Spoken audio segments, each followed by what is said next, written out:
20 رمضان المبارک کو نماز مغرب سے پہلے عصر کے بعد مسلمان مسجد میں اعتکاف کرتے ہیں۔ نبی پاک صلی اللہ علیہ وآلہ وسلم آپ رمضان المبارک کے آخری عشرے میں اعتکاف فرمایا کرتے۔ آپ صلی اللہ علیہ وآلہ وسلم نے رمضان المبارک کے 20 دنوں کا بھی اعتکاف فرمایا، اور نبی پاک صلی اللہ علیہ وآلہ وسلم نے 1 ماہ کا بھی اعتکاف فرمایا۔ آپ صلی اللہ علیہ وآلہ وسلم نے ارشاد فرمایا، میں نے رمضان المبارک کا پہلے عشرے دوسرے عشرے میں اعتکاف کیا لیلۃ القدر کی تلاش کے لیے۔ مجھے بتایا گیا کہ لیلۃ القدر آخری عشرے میں ہے۔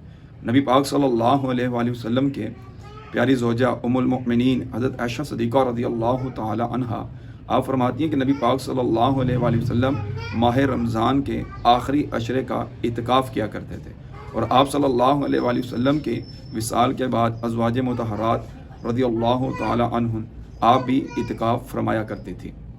نبی پاک صلی اللہ علیہ وآلہ وسلم کے پیارے صحابی حضرت عمر رضی اللہ تعالی عنہ کے آپ کے صاحبزادے حضرت عبداللہ بن عمر رضی اللہ تعالی عنہ آپ کے بارے میں کہ آپ نبی پاک صلی اللہ علیہ وآلہ وسلم کی ہر سنت کو ادا کرنے کی کوشش کیا کرتے تھے۔ ایک مرتبہ آپ راستے سے جا رہے تھے، آپ نے وہاں پہ ایک درخت کے ارد گرد اپنی اونٹنی کو گھمایا۔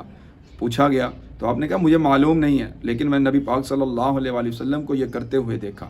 حضرت رافع رضی اللہ تعالی عنہ فرماتے ہیں کہ مجھے حضرت عبداللہ بن عمر رضی اللہ تعالی عنہ مسجد میں لے گئے، اور مجھے وہ جگہ دکھائی جہاں نبی پاک صلی اللہ علیہ وآلہ وسلم اعتکاف کیا کرتے تھے۔